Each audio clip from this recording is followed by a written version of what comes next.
E abrindo nossos trabalhos nesta manhã de quarta-feira, iniciando o nosso culto a Deus, eu quero convidar você para nós orarmos. Quero convidar você para a gente iniciar o culto com oração, porque a oração nos aproxima de Deus, a oração nos dá graça, sabedoria, entendimento, capacidade, tolerância. Oh, meu Deus e Pai Todo-Poderoso, bendito és Tu. Nos unimos aqui, Senhor, para adorar o Senhor em espírito e em verdade. Nos juntamos aqui, Senhor, para prestar ao Senhor um culto de amor, de adoração, de louvor. Estamos juntos aqui como igreja para reverenciar o Senhor, para prestar ao Senhor honra, glória. Pedimos que o Senhor receba o nosso culto, que o Senhor receba a nossa adoração, que tudo que for dito aqui, Senhor, seja para engrandecer o Senhor, esclarecer, porque vamos abordar hoje dois assuntos que são tão pisados na Bíblia Sagrada, são tão espezinhados, tão modificados. E, infelizmente, Senhor, a maioria das pessoas acreditam na mentira e deixam de ler a Bíblia corretamente. Então, o meu pedido nesta manhã, além de te agradecer por este dia, pela vida de cada irmão e irmã, pela nossa vida, é que o Senhor nos dê entendimento e graça. Fala conosco, Senhor. Fala, ajuda-nos a entendermos as coisas que vão ser apresentadas aqui. Esta é a oração que eu apresento a Ti no nome do Cristo Jesus. Amém.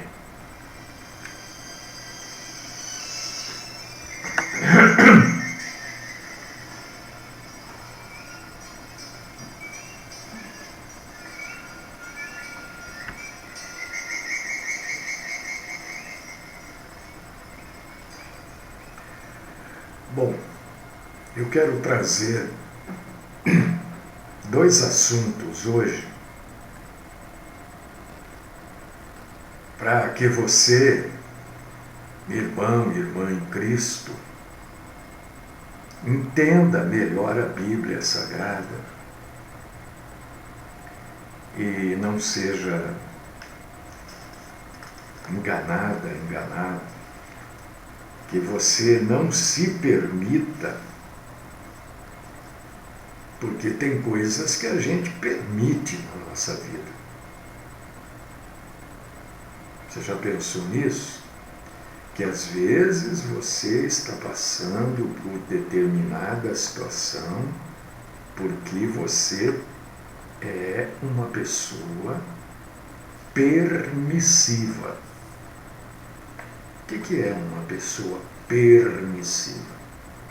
É uma pessoa que permite que os outros façam para ela aquilo que lhe é desconfortável, que ela não quer. Mas ela, por N razões, permite. Dá uma pensada sobre isso. Será que eu sou permissivo? Será que eu sou permissiva? Será que eu permito que as pessoas me enganem? Será que eu permito ser maltratado? Algumas coisas não dependem da nossa permissão, outras dependem. Outras dependem. Então, dá uma olhada aí na sua vida. E na maioria das vezes nós somos enganados porque a gente permite ser enganado. Não que a gente goste de ser enganado, mas para não haver discussão, para não haver discórdia, para não ficar um meio chateado com o outro, a gente permite que o outro nos engane. Ah, eu sei que ele está me enganando, mas... Então não pode reclamar, né? Ou eu sei que ela está me enganando. Então, eu quero esclarecer hoje. Eu sei que a maioria de vocês, ou todos até, já sabem disso. Mas eu quero convidar você para você ler comigo. Quando eu digo para você ler comigo, é para você ler do jeito que está escrito. Eu sei que você já sabe essa passagem aqui, eu estou falando de Marcos, capítulo 16, versículos do 15 ao 17. Eu sei que você já sabe, mas eu quero convidar você para você ler como se fosse a primeira leitura da sua vida nesta passagem. Esquece que você já sabe. Vamos ler do jeito que está escrito, para você entender. Porque às vezes não, quando a pessoa entende errado a Bíblia, normalmente é porque a cabeça dela já foi manipulada. E tem gente que manipula a cabeça dos outros e os outros não se dão conta disso. Então vamos ler. Você nunca leu, primeira vez. Você abriu em Marcos capítulo 16, versículos do 15 ao 17. O que está escrito aqui? Depois da ressurreição do nosso Senhor Jesus, ele disse para quem? Para quem ele está falando aqui? Está falando para a igreja aqui? Você acha que é para a igreja? Se você acha que é para a igreja, você vai mostrar para mim que aqui é a igreja. Porque a Bíblia diz que ele falou para os apóstolos. Então ele não falou para a igreja.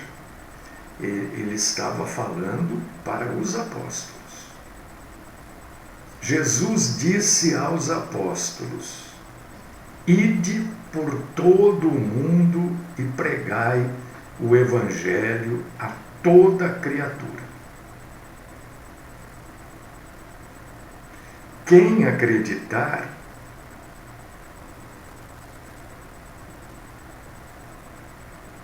será salvo. Quem, porém, não acreditar será condenado.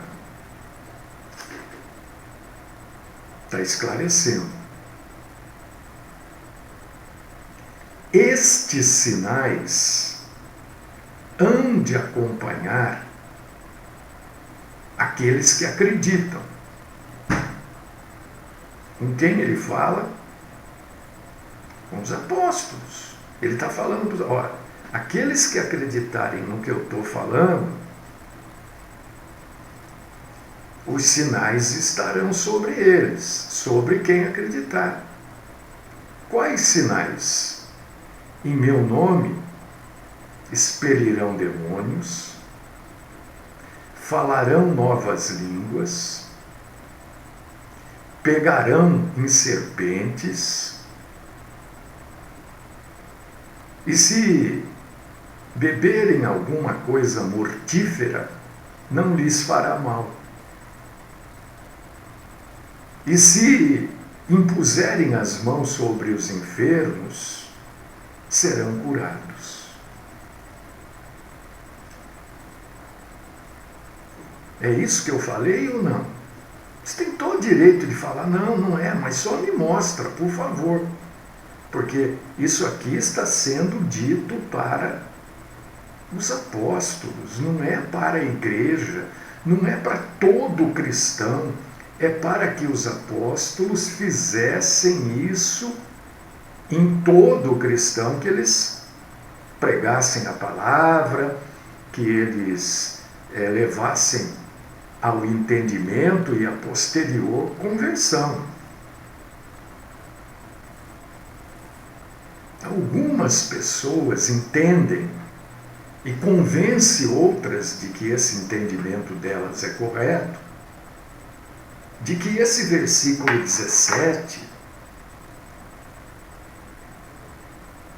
deve acompanhar todos os crentes.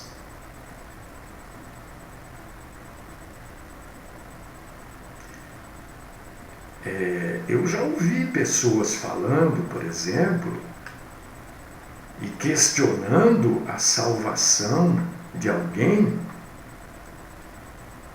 porque aquela pessoa orou e não houve manifestação milagrosa do poder do Espírito Santo. Não houve, porque necessariamente não tem que haver. Outras pessoas acabam até duvidando da sua fé, da sua própria salvação, quando não falam em línguas ou não apresentam outros sinais. Mas isso não foi dito para a igreja, isso foi dito para aquele grupo que estava ali, que eram os apóstolos, depois da ressurreição de Jesus, antes da subida do nosso Senhor aos céus.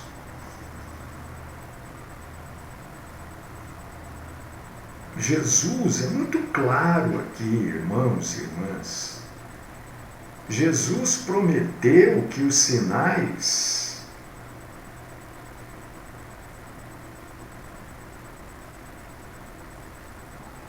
iam acompanhar os crentes, mas ele não prometeu que os crentes receberiam dons milagrosos.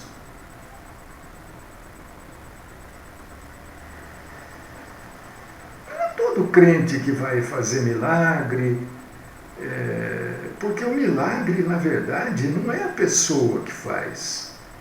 Eu tenho orado já de um bom tempo a esta parte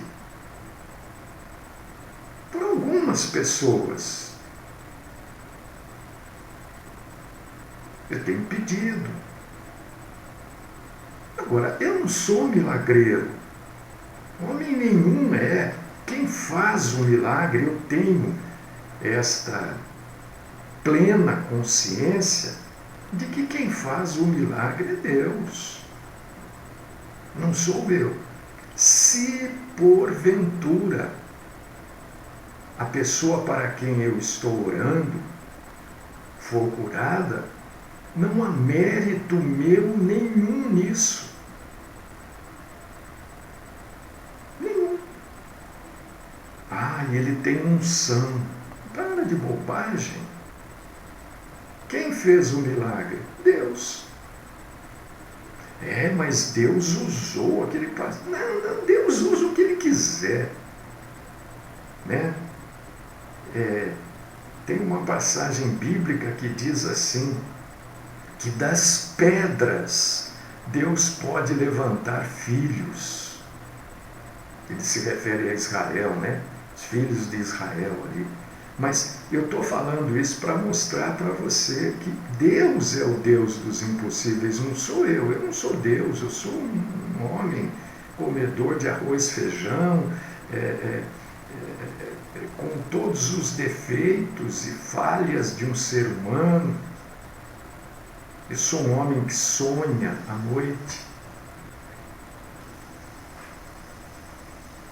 Às vezes acordo feliz com um bom sonho, às vezes acordo triste com um sonho que não foi legal. Então, não se deixe enganar. Isso não quer dizer que você, meu irmão, minha irmã em Cristo, não vá orar por pessoas enfermas. Claro que não. Ora, ore. Ore. Ore com fé de que Deus pode fazer. Com fé de que Deus pode curar. Porque Ele pode qualquer coisa. Ele pode não curar aquela pessoa, mas derramar uma graça tamanha na vida daquela pessoa, que aquela pessoa vai viver 100 anos com aquilo e acabou. Ele fez isso com Paulo.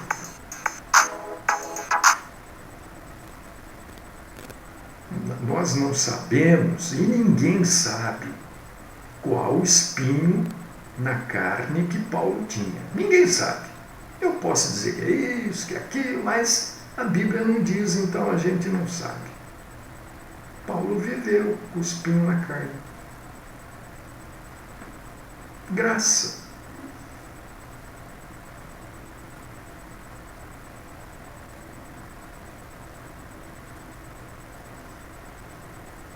Se você, amado irmão e querida irmã, abrir agora Marcos 16, 20. Vamos ler aí?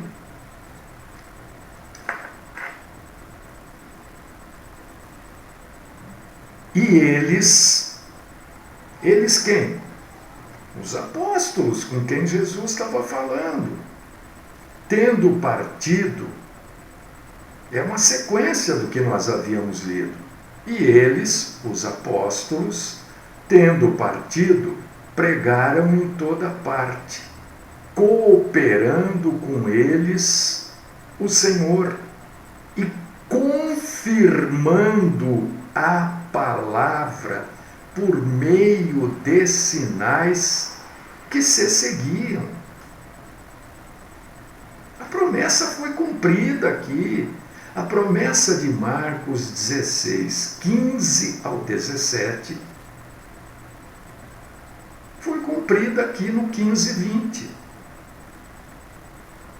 Não queira trazer para a igreja aquilo que foi dito especificamente para um grupo. A gente, irmãos e irmãs, nós não temos o direito de acrescentar palavras àquilo que Jesus disse.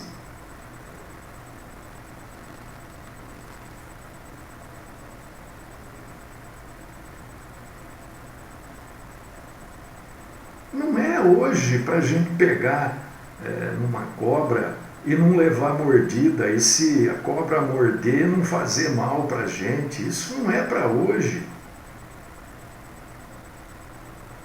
Se você levar a mordida de uma cobra e você não for tratado a tempo, e ela for uma cobra peçonhenta, você vai morrer. Ou, na melhor das hipóteses, você vai perder o membro que foi picado. Mas Jesus não falou para a igreja. Para com isso.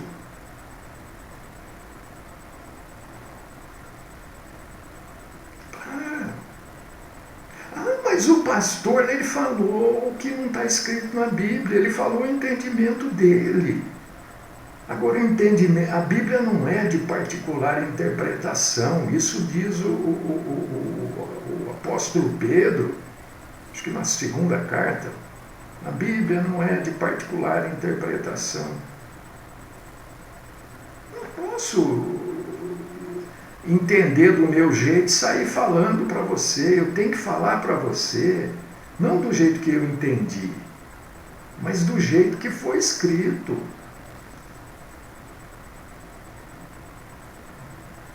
E você precisa entender o seguinte, entenda isso, para que você não seja enganado, para que você não fique com falsas expectativas.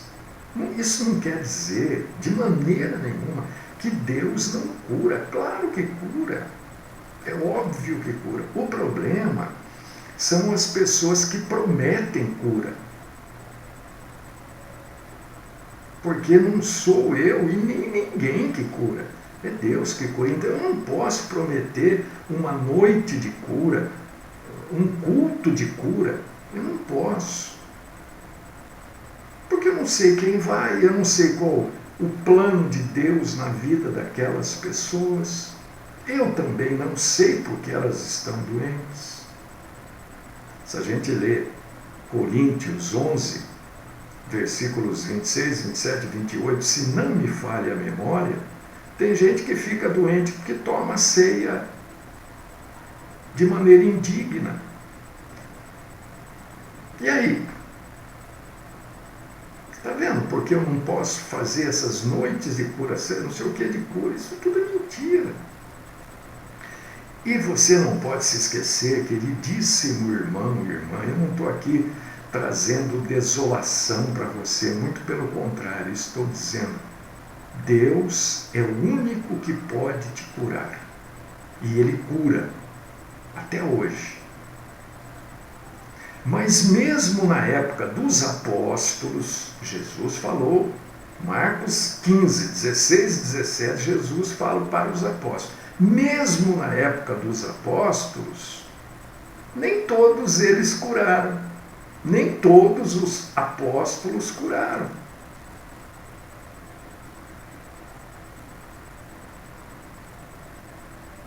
E você precisa entender o seguinte, antes, presta atenção, antes de Atos, capítulo 6, somente os apóstolos realizavam milagres. Atenção nisso agora, porque é aí que está o engano. Antes de Atos, capítulo 6, somente os apóstolos realizavam milagres. Dá uma lida lá, em Atos 2, 43 e Atos 5, 12.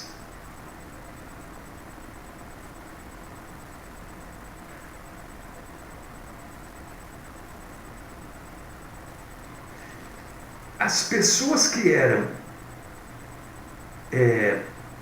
como eu diria, ligadas a algum apóstolo, ligadas ao trabalho apostólico, poderiam, em momentos esporádicos e muito esporádicos, receberem algum sinal da parte de Deus.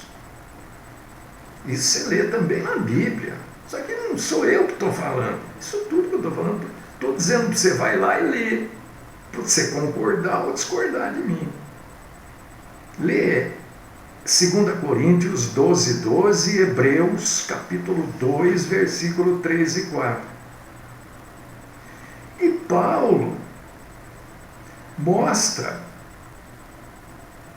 claramente que nem todos também que andavam junto com os apóstolos recebiam estes sinais.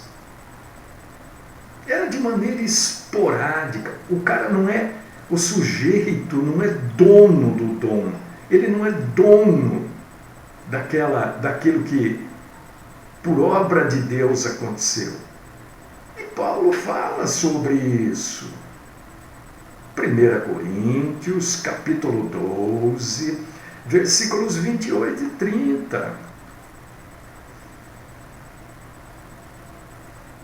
Então não adianta o sujeito dizer que ele tem dom de cura. Eu tenho pena das pessoas que acreditam em quem fala isso. E tenho pena em quem acredita que tenha esse dom, ou qualquer outro. Porque ele, para provar que ele tem, ele acaba fazendo falcatruas. Coisas que a gente cansa de ver aí na internet. Não é homem que cura, é Deus. E isso é tão fácil da gente entender e crer. Com uma passagem que eu não sei onde está. Não sei, mas você já ouviu? Você sabe que está na Bíblia. Deus não divide sua glória com ninguém. Acabou. A glória é de Deus, não é do homem.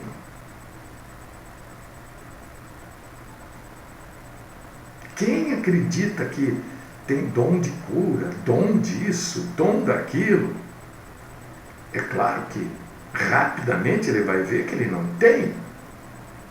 Porque o dom não é dele. O dom é de Deus. E Deus manifesta ou não manifesta esse dom. Não é porque o sujeito marcou um culto de cura que Deus vai manifestar o dom. Então ele, para não passar por mentiroso, ele cria situações.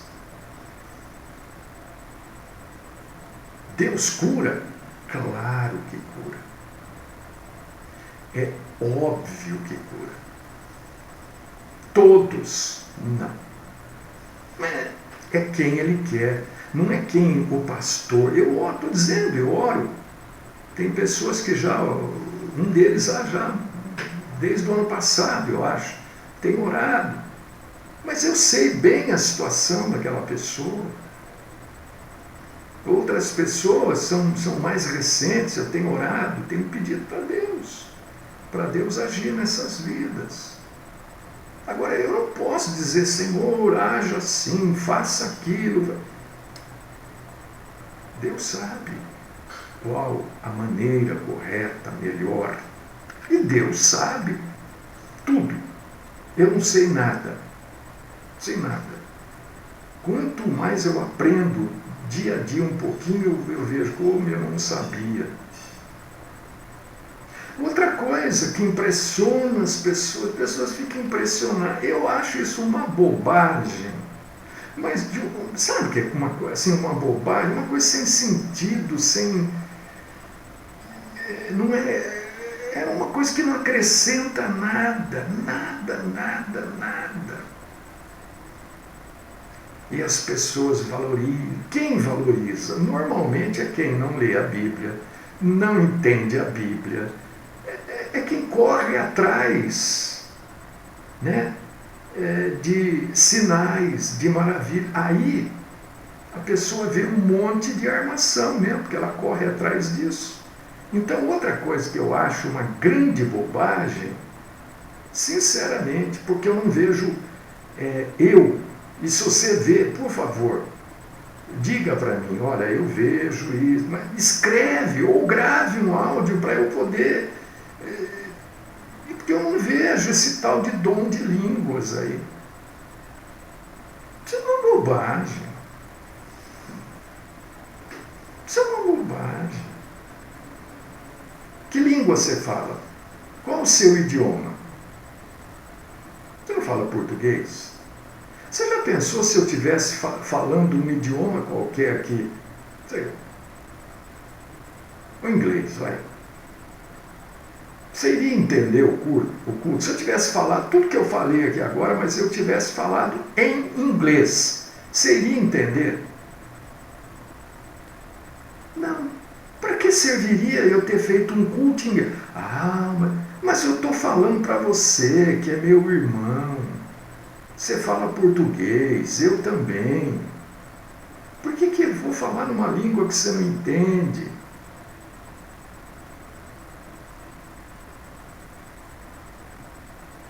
E nem eu entendo. Porque o dom de línguas bíblico é isso. O sujeito não sabe a língua que ele está falando. É uma língua que ele nunca estudou. É uma língua desconhecida. E não adianta. Língua é idioma. Não adianta inventar nome. 7 semanas depois da morte de nosso Senhor Jesus Cristo, o Evangelho, Jesus já tinha ascendido aos céus, né? A igreja já estava começando ali, aqui, nisso que eu vou falar, a igreja começa a se desenvolver. 7 semanas depois da morte de Jesus, o evangelho é pregado em Jerusalém para quase 3.000 pessoas que foram convertidas no Senhor, ao Senhor num só dia. E a divulgação desse evangelho, conforme o relato bíblico de Atos 2, que é relato bíblico, se você lê lá do jeitinho que está escrito, esquece tudo que você já ouviu, esquece que você já leu, leia do jeitinho que está escrito. Você vai ver que é exatamente o que eu estou falando. Então, ali começou o Espírito Santo de Deus. A partir dali passou a fazer morada no homem. Porque o Espírito Santo no Velho Testamento, ele também agiu várias vezes na vida de Davi, na vida de Jeremias, mas de maneira esporádica. O Espírito Santo não morava como mora em cada um de nós. E a partir desse dia, das 3.000 conversões, né, o Espírito Santo passa a morar nas pessoas. Homens escolhidos por Jesus para anunciar a sua palavra. Esses homens estavam ali pregando e ouve-se do céu um som que chama a atenção das pessoas na cidade. E todos correm para saber o que está acontecendo. Vamos lá ver o que é isso aí. O que está acontecendo aí? E chegando lá, porque era um dia de festa, era um dia que tinha ali pessoas. A Bíblia relata, acho que 12 países diferentes ali, se não me falha a memória, eu posso ter errado aí, mas se você contar ali, são 12, né? E quando elas chegam lá, essas pessoas que ouviram esse barulho, elas ouvem. Cada pessoa ouvindo o Evangelho, porque você não pode esquecer o seguinte, presta atenção. Atos 2, não tinha a Bíblia. As pessoas não liam a Bíblia. Tinha a Torá, tinha o Velho Testamento. A Bíblia não tinha, como é que elas iam ler? A Bíblia foi escrita, foi uma narrativa do que aconteceu ali. Elas chegam ali e veem as pessoas falando, pessoas ignorantes que nunca tinham estudado aquelas línguas, falando na língua do sujeito daquele país, falando na língua do sujeito daquele outro país. Tanto é que o relato diz que cada um ouvia o quê? O Evangelho. Era isso que ouvia. Ouvia falar de Jesus, da salvação, do arrependimento, da morte na cruz, da ressurreição, que aquele que crê em Jesus é salvo, que Jesus é filho de Deus. Era isso que estavam ouvindo. Mas eles ouviam isso não no hebraico, mas ouviam na sua própria língua, para que eles entendessem perfeitamente.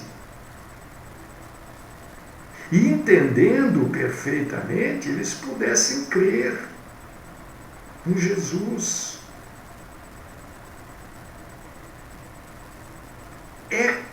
Mas é claro como a luz que ilumina esta terra durante o dia e a lua, parte da lua à noite.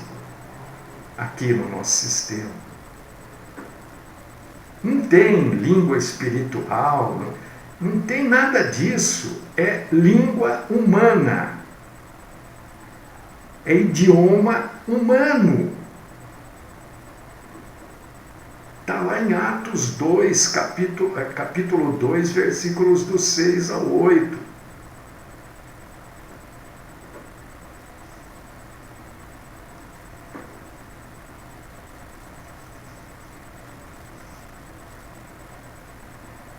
Atos 2,4 diz assim: e passou a falar em outras línguas, em outros idiomas, é óbvio, segundo o Espírito lhes concedia que falassem.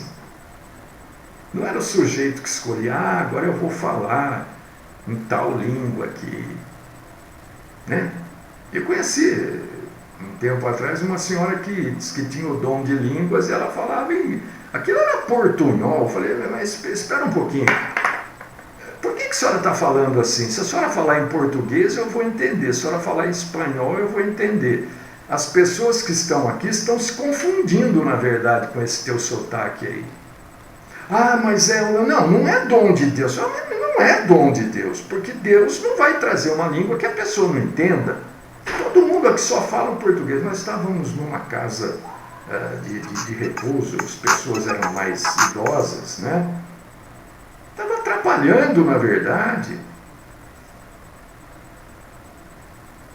Isso é um milagre. O milagre estava sendo realizado nos falantes, naqueles que estavam falando.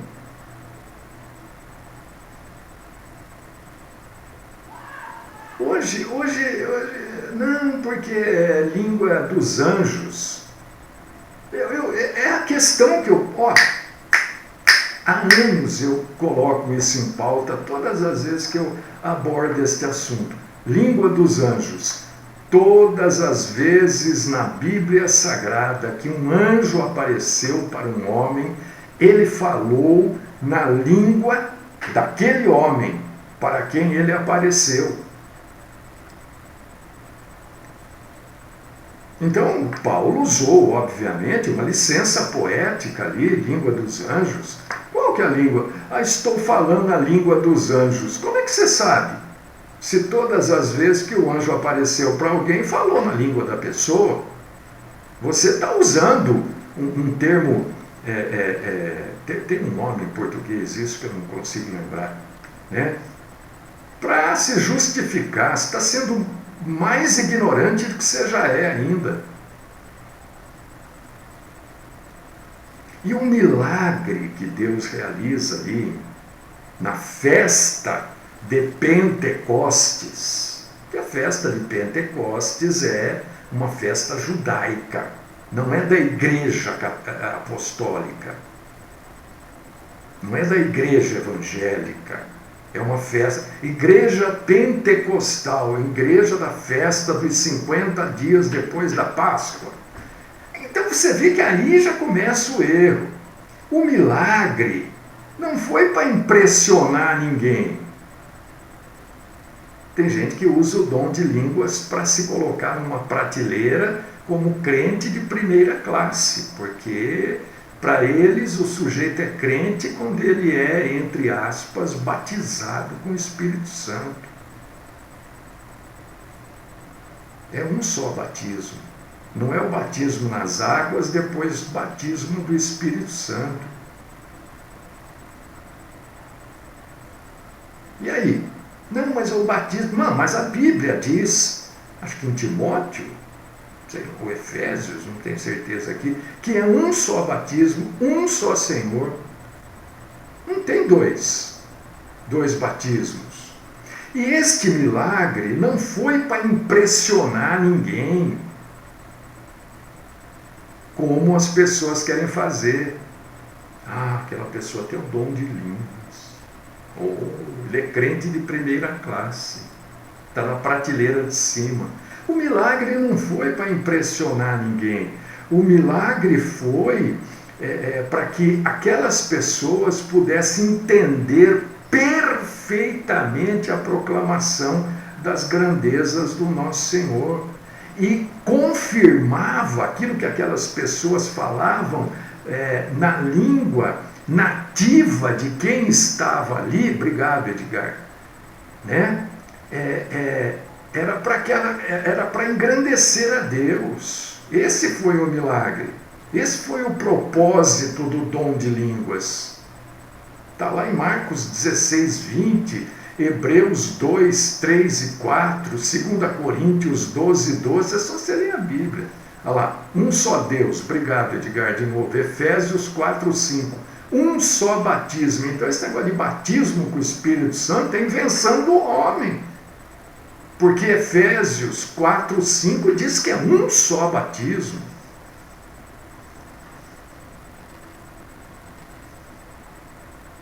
Então, no dia de Pentecostes, no dia da festa de Pentecostes, Pentecostes quer dizer o quê? 50 dias após a Páscoa, festa judaica, os homens pregaram o Evangelho falando em idiomas, em línguas diferentes, para que aqueles que estavam ali de outros países pudessem entender perfeitamente o ensino sobre o nosso Senhor Jesus Cristo.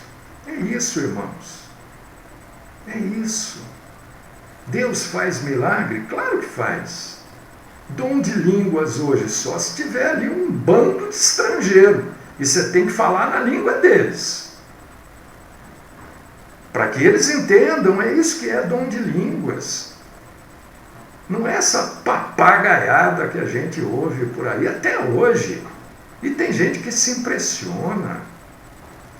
Eu tenho certeza que você não faz parte deste rol de pessoas que se impressionam.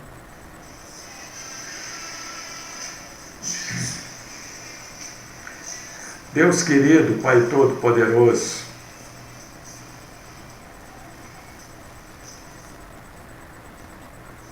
louvado, exaltado e glorificado é o Senhor que nos tira da ignorância. O Senhor nos tira da ignorância. O Senhor nos leva ao mundo do esclarecimento, do entendimento. Agora tem pessoas que gostam de ficar na mentira, porque é conveniente, porque são permissivas. Senhor, continua falando conosco, falando com os meus irmãos e irmãs. Milagres o Senhor faz até hoje, sempre fará. Graças nós te damos pela tua santa bondade nas nossas vidas. Esta é minha oração no nome do Cristo Jesus. Amém.